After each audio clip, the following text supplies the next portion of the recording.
The year is 2025, and immersion is the latest buzzword in vogue right now. Every reviewer, game journalist, and content creator likes to talk about how immersive a game is, almost as if its virtual world is a replacement for real life rather than just another game. But what does it actually mean? I, for one, have never been fooled by flashy marketing tricks and surface-level visuals. Because if you prod a game hard enough, if you toy around with the underlying systems for more than 2 minutes, it becomes incredibly obvious to anyone with functioning eyeballs and an IQ larger than their shoe size that they're playing just another game.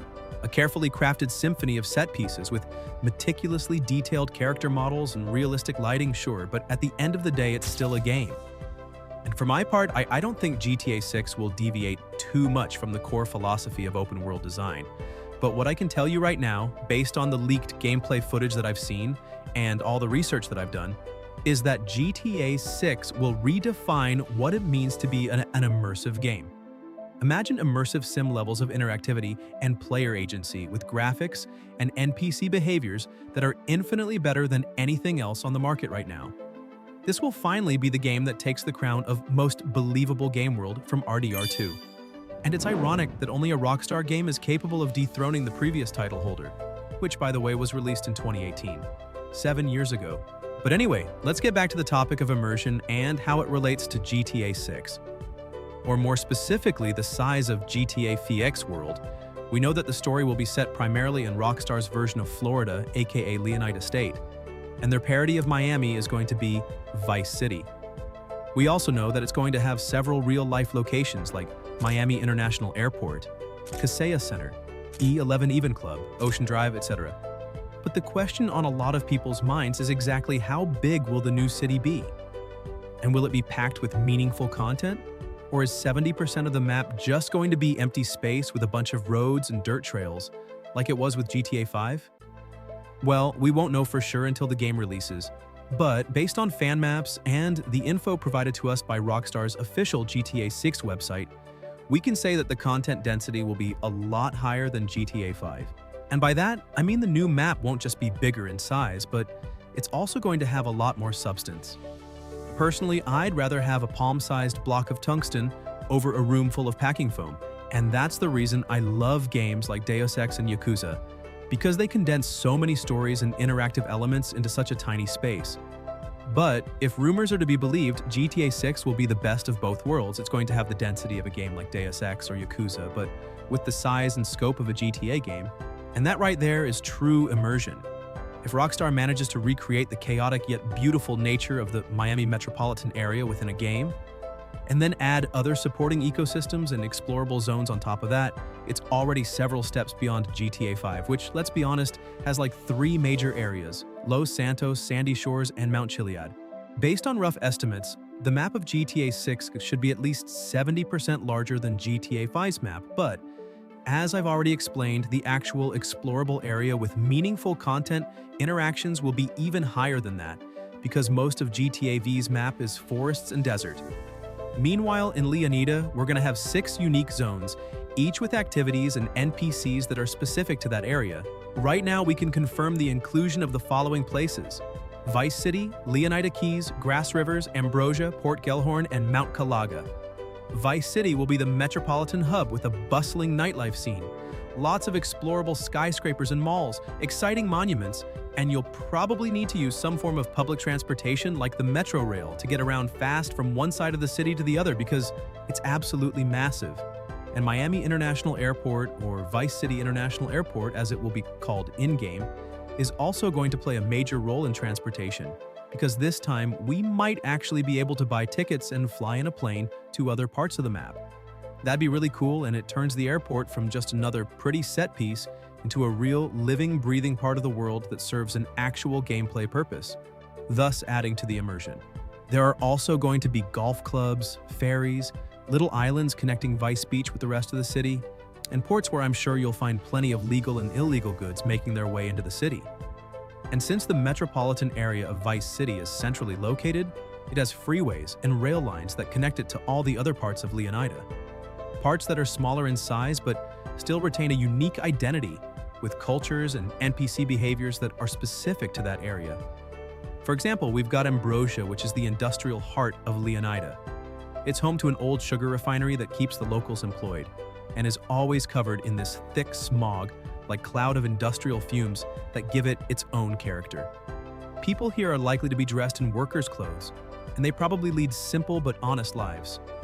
Plus, there's the local biker gang, which is always on the prowl for troublemakers and functions as a pseudo-law enforcement agency for the town, making up its own rules along the way and punishing anybody the gang sees as unworthy.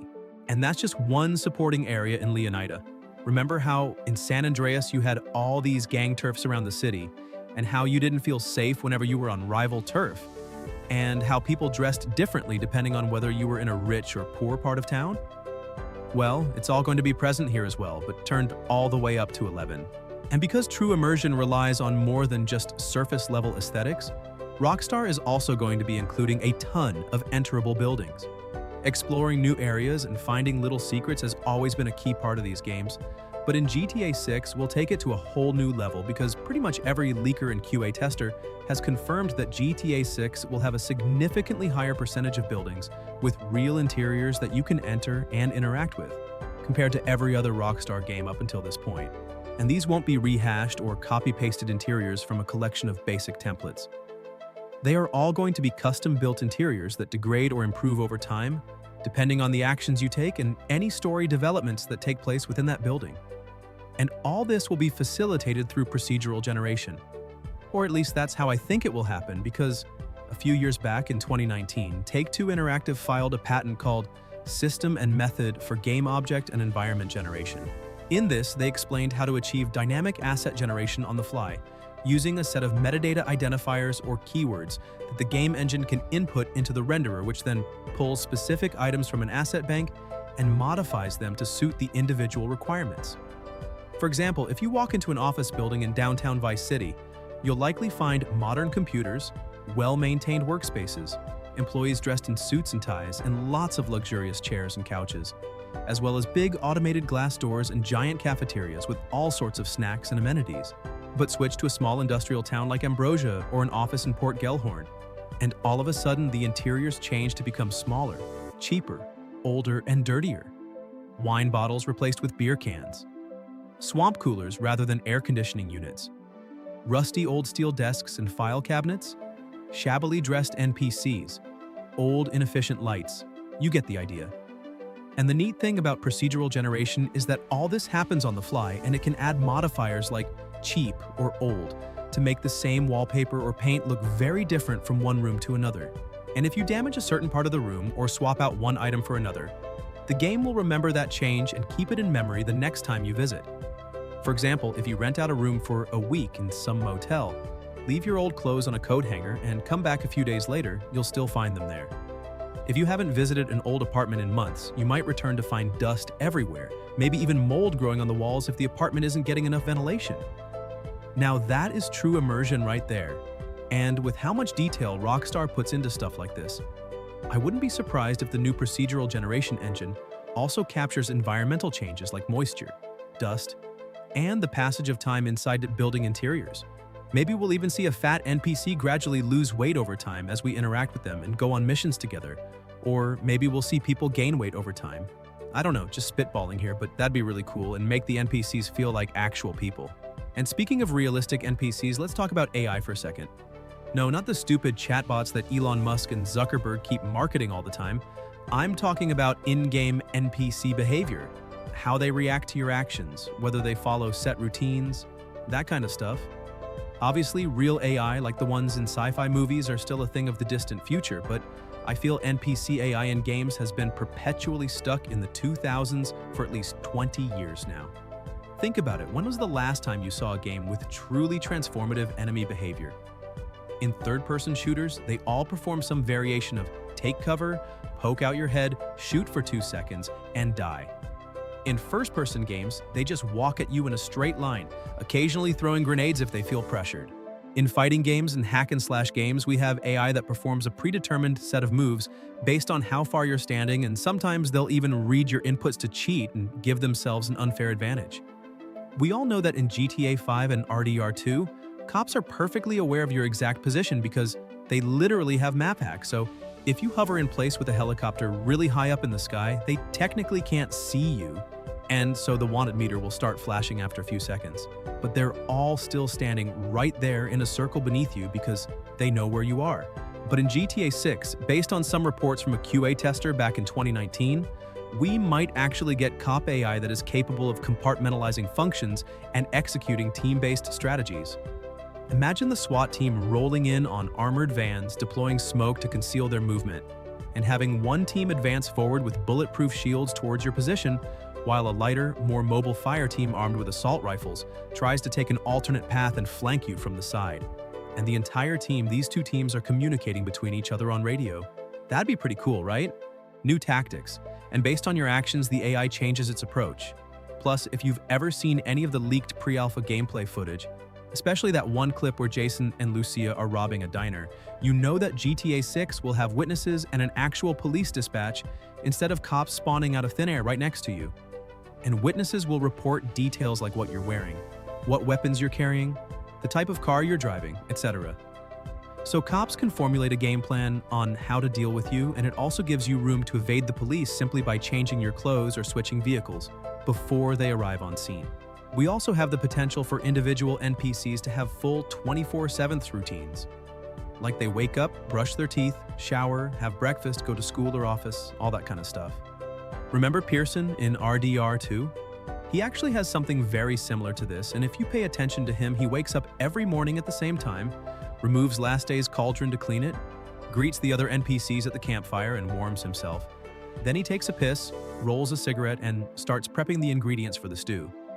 He cuts vegetables, meat, and depending on what ingredients you bring to the camp, the models for the meat pieces will also change. Now, all this was done on PS4 hardware, 2013 hardware. Imagine how much richer and livelier NPC routines can be with current-gen console tech, with modern CPUs that are much faster, and modern storage that is leagues ahead of the old 5,400 revolutions per minute hard drive on the PS4. There's also a good chance that we'll get physics-driven dynamic animations, so animations that are informed by the context of what the character is doing and the state of their surroundings. So for example, the kneeling animation or crouching animation could vary drastically depending on whether you're crouching on desert sand, a concrete pavement, or a muddy swamp. Similarly, running speed and stability will also shift drastically depending on the surface you're running on. And while we already have this to a certain degree in GTA 5 as well as RDR2, the new Euphoria engine combined with that procedural generation system we talked about earlier will take animations to a whole new level. And if you've read the patent, you know that it doesn't just work with building interiors, but also clothing items and animations.